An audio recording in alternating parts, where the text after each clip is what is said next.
Well, here we are. It's been almost 7 months since I found out I had cancer.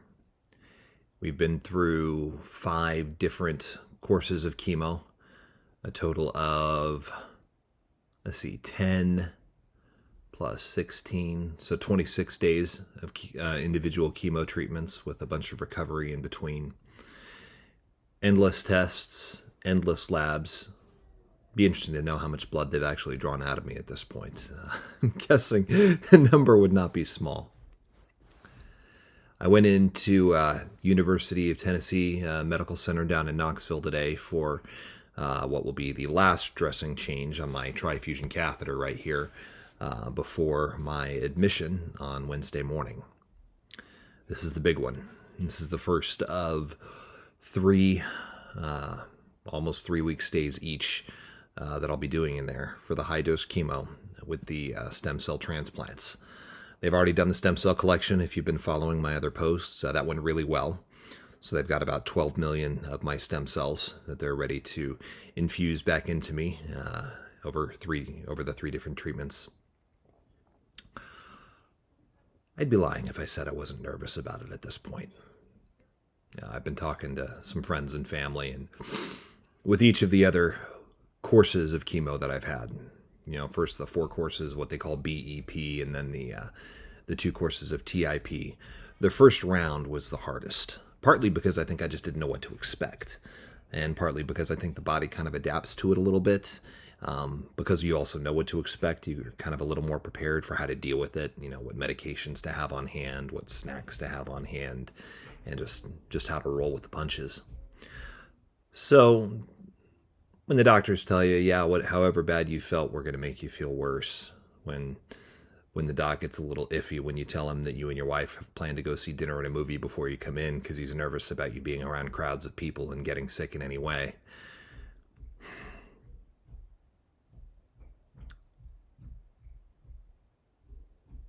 I would be lying if I said I didn't feel some kind of way about that.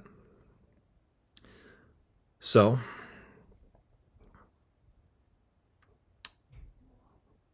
going to take a little detour here to say thank you once again to everybody that's lifted us up in prayer, to everybody that has contributed so generously to provide for me and my family during this season. Special thanks to Bob Cooney and Kylie Savage for the effort that they put in. Jim Bennington, too, for jumping in and helping host. Just everybody who was part of the live stream that Bob hosted last week. For those who've been following, the GoFundMe campaign was sitting at about 60% funded, just over $30,000 when Bob started that. And it's jumped to over 90% funded at this point, which, again, the generosity just continues to blow us away. So thank you all so much for what you've done there. But I'm going to ask again, if you're not already keeping us in your prayers, please do. This is the big one. The other chemo's been rough, but I'm hoping this one's not going to be as bad as I'm afraid it is. But doctors generally sugarcoat things, when they say you're going to feel a little pressure, and you're going to feel pain, not just pressure. When they're no longer sugarcoating things, that's when I get a little nervous, when they're just like, yeah, this one's going to hurt. It's like, okay, well, I guess this one's going to hurt then. It's weird. It's probably overdramatic, but I keep thinking about the scene at the end of Braveheart where William Wallace is sitting in the jail cell and he knows the next day he's going to die. And I don't know that, so let's not be too overdramatic about this. The odds of that are actually relatively low, but the odds aren't nothing either. This treatment itself, the treatment has a 5% mortality rate. Now that's across everybody. That's, people much older than me, people in worse health than me. I am still, despite cancer and 6 months of chemo, relatively healthy. But when you're holding a 20-sided die, getting ready to cast it, knowing that if it lands on the wrong thing, that's the ball game, you pause for a second there before you throw that die. And It's kind of where it's at. It gives you a pause. It makes you think. Driving back from Knoxville today is a beautiful day in Tennessee. A little windy, but sunny, high of like 65 degrees. And just everything felt kind of surreal, knowing that tomorrow Tiff and I will go down. Today is also our 13th anniversary, so just kind of adding to the surrealness of all of it. But we'll go down to Knoxville tomorrow. We will do dinner and a movie, probably in a not-so-crowded theater. We'll see a movie that's been out for a while. And Wednesday morning, we'll start this thing. They told me they're going to have me on a bunch of different medications, not surprisingly. But besides all of the chemo and everything else, they're going to have me on medication to protect against fungal infections, viral infections, and as soon as my blood counts start to drop, which will happen, they will put me on antibiotics as well. So literally anything they can give me to keep me from getting sick, they're going to be fighting for that. So the 3 courses are going to be on 28-day cycles. So when I go in on Wednesday, my next course, assuming everything goes well and I tolerate it well, will start 28 days after that. And I know I'll be in the hospital for at least 2.5 weeks.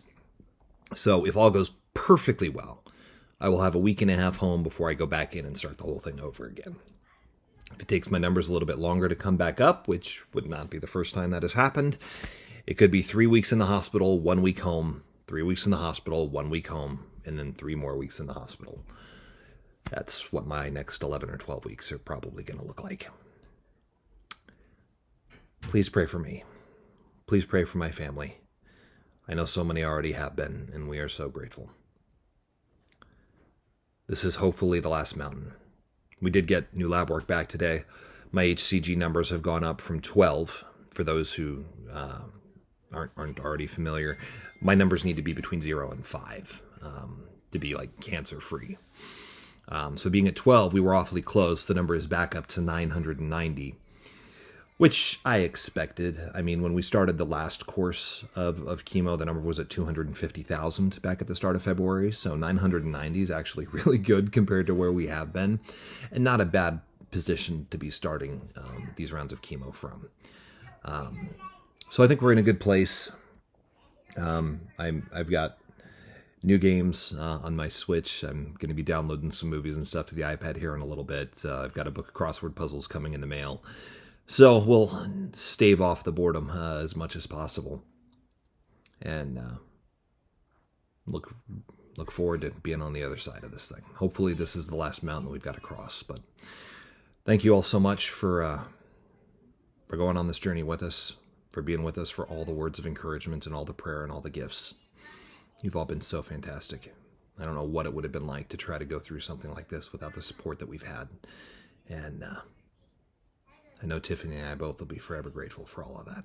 So thank you all so much. Have a good night and take care.